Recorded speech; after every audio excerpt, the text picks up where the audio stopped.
Good morning friends, সবাই কেমন আছো? আজকে অনেক সকাল থেকে আমি আমার ভিডিওটা শুরু করলাম। আজকে আমার মেয়ের স্কুল রয়েছে, তাই অনেক ভোরে ঘুম থেকে উঠেছি। আর ঘুম থেকে উঠেই যথারীতি প্রতিদিনের কাজ সেরে নিলাম। এখন কাজ শেষ করে এসে একটু বারান্দায় এসেছি। প্রতিদিনেই আমি আসি, কারণ হচ্ছে বারান্দায় আসলে একটু প্রকৃতিটা দেখলে মনটা ভালো হয় আর একটু সতেজ এয়ারটা নিই, যেটা সারাদিনের জন্য শক্তি যোগায়। মানে সারাদিন কাজ করতে হয়, কাজ করার শক্তিটা আমি ওখান থেকেই নিই, একটা ফ্রেশ এয়ার পেয়ে থাকি বারান্দায় আসলে। আর এই যে কবুতরগুলো দেখতে পাচ্ছ, এগুলোর আওয়াজগুলো শুনতেও ভীষণ ভালো লাগে, দেখতেও বেশ ভালোই লাগে।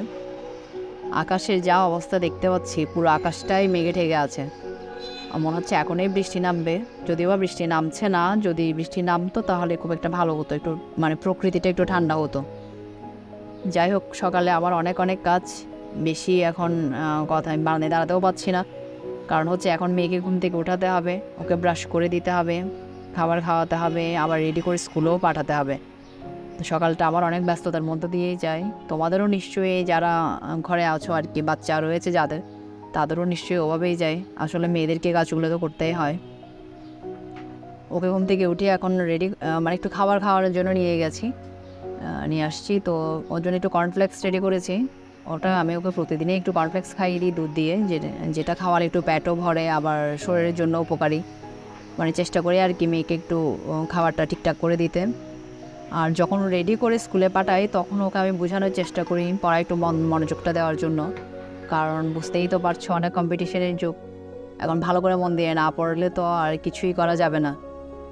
তো এখন এই হচ্ছে সময় বোঝানোর, মেয়েকে চেষ্টা করি বোঝাতে যেন ক্লাসে ভালো করে মনোযোগ দেয়, টিচারদের কথা শুনে পড়াগুলো ঠিক করে তুলে আনে। ও আসলে যে স্কুলে পড়ে, ওখানে মানে পড়ার ভীষণ চাপ, ডেইলি অনেক পড়া দেয়। আর কেজি ক্লাসে পড়ে, পড়াও অনেক বেশি। তাই ওকে বুঝাই, মানে যতটুকু পারি চেষ্টা করি আর কি বোঝানোর জন্য। তো এখন রান্নাঘরে কাজগুলো টুকটুক করে করে ফেলতে হবে। গরমও অনেক পড়েছে, তাই রান্নার কাজটা যত তাড়াতাড়ি করে নিতে পারি ততই ভালো।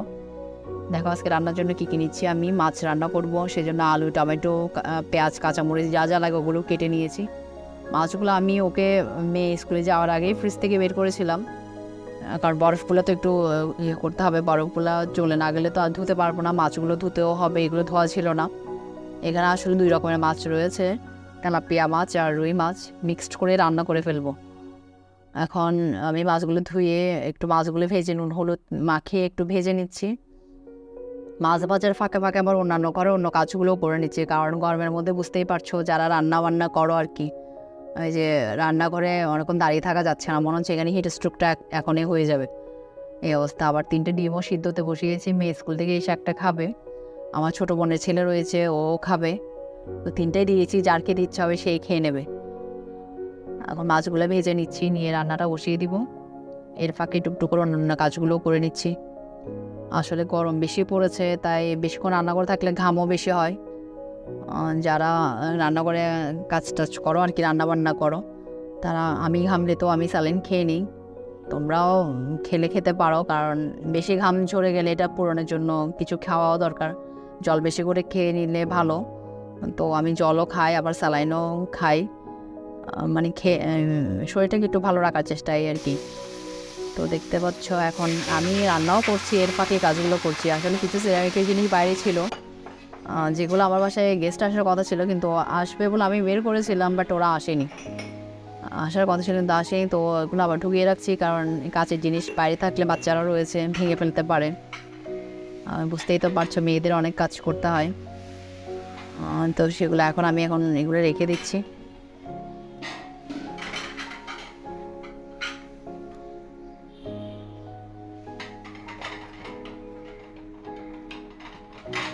এগুলো রাখতে গিয়ে দেখলাম যে ফিল্টারে জল কমে গেছে, আবার ফিল্টারে জল দিলাম, কারণ গরমকালে জল একটু বেশিই লাগে। জল দিয়ে আবার জগে জলও ভরে নিচ্ছি। জল নেওয়া থাকলে একটু খেতে সুবিধা হয়, আবার নিয়ে ফিল্টার থেকে নিয়ে নিয়ে খেতে ইচ্ছে করে না, মানে একটু আলসেমি লাগে এই আর কি।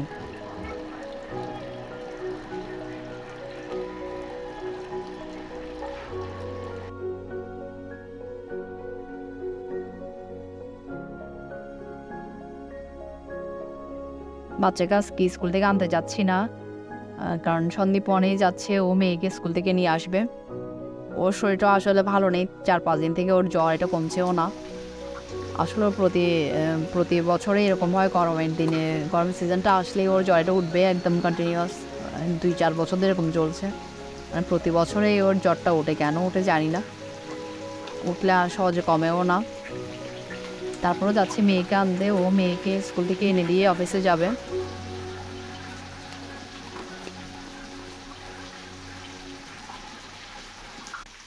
আর এর ফাঁকে আমি রান্নাটা সেরে নিচ্ছি, কারণ অফিসে ও ভাত নিয়ে যায়, তো আমাদের রান্নাটা সকালবেলায় করে নিতে হয়। যখন সময় পাই আমি করি, আমি না পারলে মাও করে, বেশিরভাগ সময় মাই করে, আর অন্য কাজগুলো আমি দেখি। আজকে আমি করে নিচ্ছি, কারণ হচ্ছে আজকে মারও জ্বর আর সন্দীপনেরও জ্বর। আমারও হালকা হালকা শরীর খারাপ লাগছে, কিন্তু তারপরেও তো কাউকে না কাউকে কাজ করতেই হবে, কারণ পেট তো আর, বুঝতেই পারছো, পেট তো আর খাবার না খেয়ে থাকবে না, পেট তো মানবে না খিদার যন্ত্রণা, খিদা নিবারণের জন্য তো খেতেই হবে। তরকারিটা বসিয়ে দিলাম। আসলে আমরা যে যাই কাজ করি না কেন, তার তো মূলত একটাই উদ্দেশ্য হচ্ছে পেটকে শান্তি দেওয়া, খিদের জন্যই সবাই কাজ করে। দেখো যারা বড় বড় কাজ করে, জব করে, ব্যবসা করে, ওরাও পেটের জন্যই করে। ছোট কাজ করে যারা, ওরাও পেটের জন্যই করে। রাস্তার মধ্যে এই গরমে আমরা ঘরে থাকতে পারছি না, যারা দিন মজুরে কাজ করছে আর কি, কায়িক শ্রম যারা করছে, ওদের কথাটাই না চিন্তা করো, কী যে কষ্ট হচ্ছে ওদের।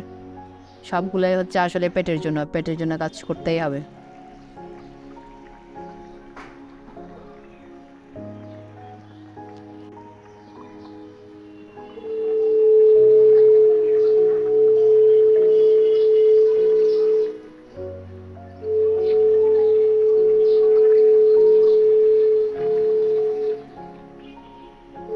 এখন মেয়ে স্কুল থেকে চলে এসছে, আর এসেই দেখো দুষ্টুমি শুরু করে দিয়েছে। দুজনেরই স্কুল ছুটি হয়েছে, দুজনেই চলে আসছে।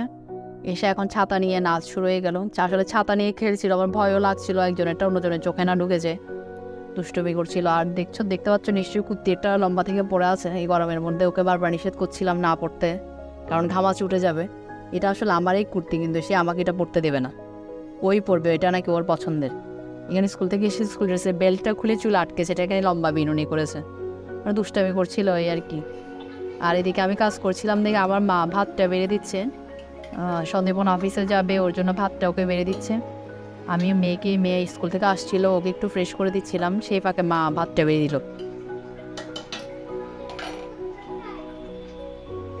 আসলে মা আছে বলে সব দিকে এত বেশি চিন্তা করতে হয় না, কারণ মেয়ের কষ্ট তো মাই সবচাইতে ভালো বোঝে। মেয়ের কষ্ট হচ্ছে দেখে মা করে দিচ্ছে এটা। যাদের মা আছে সাথে তারা তো ভীষণ ভাগ্যবান, আমার তো অন্তত সেটাই মনে হয়। মা আছে মানে ভাগ্যবান, বাবা মা যার থাকে না সেই বুঝে কষ্ট। আসলে আমার বাবাও অফিসে যাওয়ার সময় ভাত নিয়ে যেত, তো এটা দেখলে বাবার কথাও আমার ভীষণ মনে পড়ে। মানে সবসময় আমাদের বাসায় সকালবেলায় রান্নাটা হয়ে যায়, কারণ বাবা যখন ছিল, বাবাও ব্যাংকে যেত, বাবা ব্যাংকে জব করতো, তো বাবাকেও সকালে রান্না করে দিতে হতো। এখন আমার হাজব্যান্ডও সকালে অফিসে যায়, তো ও ভাত নিয়ে যায়, ওর জন্য সকালে রান্না করতে হয়। মানে সিস্টেমটা একই রয়ে গেছে, শুধু বাবার জায়গায় হাজব্যান্ড হয়েছে, বাবাকে হারিয়ে ফেলেছি।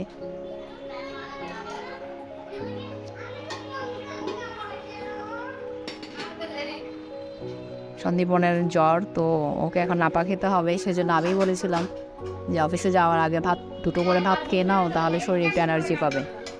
আসলে অফিসে না গেলে হচ্ছে না, কারণ ওদের হচ্ছে মে জুনে একটু অফিসে কাজের চাপ বেশি থাকে, তাই এখন ছুটি নেওয়া সম্ভব হচ্ছে না। ও ট্যাক্সি করেই যাবে, কিন্তু অফিসে যেতে হবে, ছুটি পাওয়া যাচ্ছে না।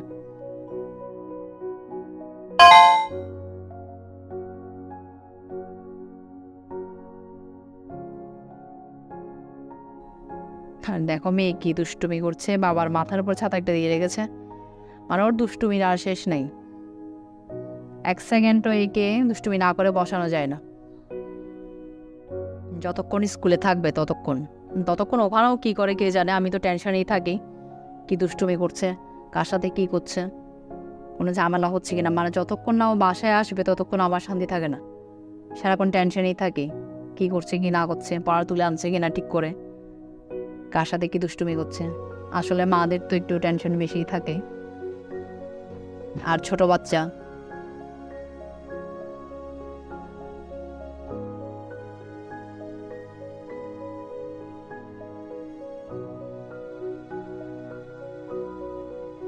তো আজকে আর ভিডিওটা বেশি বড় করছি না। এতক্ষণ ধৈর্য ধরে যে তোমরা আমার ভিডিওটা দেখেছো, জানি না কী দেখাতে পেরেছি। তারপরও যে তোমরা ধৈর্য ধরে দেখেছো তার জন্য তোমাদেরকে অনেক অনেক ধন্যবাদ। যদি আমার ভিডিও তোমাদের ভালো লেগে থাকে তাহলে একটু লাইক কমেন্ট শেয়ার করে দিও। আর যারা নতুন ভিউয়ার্স রয়েছো, তোমাদের যদি আমার চ্যানেল ভালো লাগে, আমার ভিডিওগুলো ভালো লাগে, তাহলে প্লিজ সাবস্ক্রাইব করে দিও। আজকের মতো এখানেই বিদায় নিলাম। সবাই ভালো থেকো, সুস্থ থেকো, টাটা, বাই বাই।